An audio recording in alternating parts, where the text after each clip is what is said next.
నమస్తే అండి. నేను మీ డాక్టర్ నీరజాని.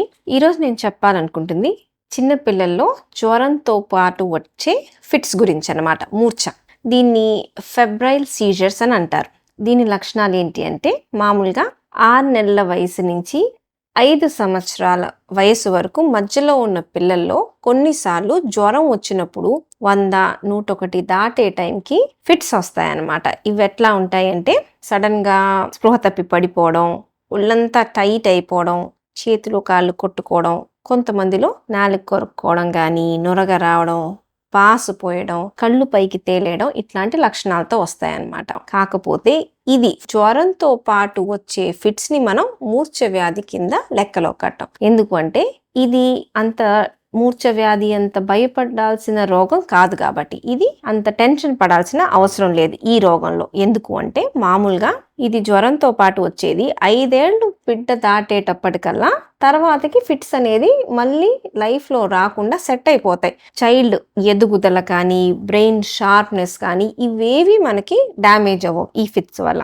ఇది ఎందుకు వస్తుంది అంటే కొన్ని రకాల జెనెటిక్ ఫ్యాక్టర్స్, కొన్ని రకాల ఇన్ఫెక్షన్, సరైన కాజ్ రీజన్ ఏంటి అనేది మనకు తెలియదు. బ్రెయిన్ బాగా ఎదిగి 5 years వరకు సెట్ అయ్యేంత వరకు ఆ బ్రెయిన్ టెంపరేచర్, హై టెంపరేచర్ని తట్టుకోలేదన్నమాట. సో ఇప్పుడు జలుబు వచ్చింది, ఆ టైంలో జ్వరం రావచ్చు, చెవి నొప్పి వచ్చినప్పుడు జ్వరం రావచ్చు. సో ఇన్ఫెక్షన్స్ అనేవి ప్రతి బిడ్డకు వస్తూ ఉంటుంది. మనం ఎంత కష్టపడ్డా సరే సంవత్సరానికి 3-4 సార్లు అయినా సరే జ్వరం వస్తూ ఉంటుంది. కాబట్టి మనం ప్రతిసారి దీన్ని అవాయిడ్ చేయలేం. కొన్నిసార్లు ఏమైంది అంటే జ్వరం తర్వాత వచ్చింది, ఫస్ట్ ఫిట్స్ వచ్చి తర్వాత జ్వరం బయటపడింది అనమాట. దాంతో మదర్స్ చాలా టెన్షన్ పడతా ఉంటారు, నేను ఎట్లా ఆపేది, నాకు అసలు జ్వరం వచ్చే లోపే ఫిట్స్ వచ్చేస్తున్నాయి కదా బిడ్డకి అని. కాకపోతే దీని గురించి కూడా మనం అంత వరి అవ్వక్కర్లేదు. ఒకసారి మనకు ఒకవేళ ఫీవర్తో పాటు పిల్లల్లో ఫిట్స్ వచ్చాయంటే అప్పుడు మనం ఏం చేయాలి అంటే బిడ్డని సైడ్కి పడుకోపెట్టి నోట్లో ఉన్న నొరగంతా బయటికి వచ్చేటట్టు చూసుకోవాలి. నోస్ దగ్గర, మౌత్ దగ్గర అడ్డంగా ఏది ఉండకూడదు. మెల్లగా బాడీ చల్లబరచడానికి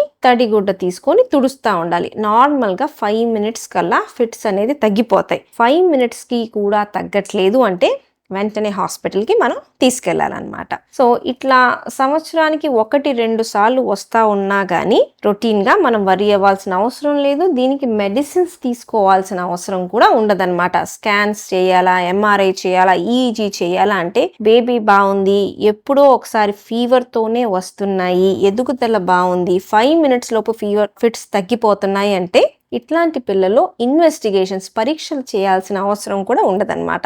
5 years కల్లా వాళ్ళు సెట్ అయిపోతారు. కొంతమందిలో 5 minutes కన్నా ఎక్కువసేపు వస్తుంది, ఎదుగుదలలో మార్పులు వస్తున్నాయి అంటే అప్పుడు ఈ రోగం ఇంకేదైనా మూర్ఛ వ్యాధి అయ్యుండొచ్చా, ఫెబ్రైల్ సీజర్స్ కాకుండా అని తెలుసుకోవటానికి అప్పుడు మనం టెస్ట్ చేసుకొని చూడాలన్నమాట. సో మనం మెయిన్గా ఈ రోగంలో పేరెంట్స్కి చెప్పేది ఏంటి అంటే చాలాసార్లు పేరెంట్స్ టెన్షన్ పడడం వల్ల డాక్టర్ తప్పక చాలాసార్లు మెడిసిన్స్ వాడాల్సి వచ్చింది అనమాట. అంటే ఇప్పుడు మళ్ళీ జ్వరం వస్తే నా బిడ్డకి మళ్ళీ ఫిట్స్ వస్తాయి కదా, కాబట్టి మీరు ముందే ట్రీట్మెంట్ పెట్టండి అంటారు. అది కరెక్ట్ పద్ధతి కాదు. వచ్చినప్పుడు మనం దాన్ని మేనేజ్ చేయాలి, జ్వరం వీలైనంత వరకు రాకుండా చూసుకోవాలి. కానీ ఎప్పటికీ ఫిట్స్ రాకుండా ముందే మెడిసిన్స్ వాడితే అది మనం వాడే ఫిట్స్ మెడిసిన్స్ అనేది బ్రెయిన్ మీద చిన్న చిన్న ఎఫెక్ట్స్ అనేది ఖచ్చితంగా ఉంటాయి. కాబట్టి ఈ జబ్బులో అనవసరంగా పేరెంట్స్ కంగారు వల్ల చాలాసార్లు డాక్టర్స్ ఫోర్స్బుల్గా టెస్ట్లు రాయాల్సి వచ్చింది, మెడిసిన్స్ వాడాల్సి వచ్చింది. కాబట్టి ఈ ఫెబ్రైల్ సీజర్స్ మీద సరైన అవగాహన ఉంటే మనం చాలా ఈజీగా దీన్ని మేనేజ్ చేయొచ్చు. చాలాసార్లు కొన్ని ఫ్యామిలీస్లో చెప్తారు వాళ్ళ ఫాదర్ కూడా చిన్నప్పుడు వచ్చాయి, 5 ఏళ్లకు తగ్గిపోయాయి, ఇప్పుడు బాగున్నాడు అని.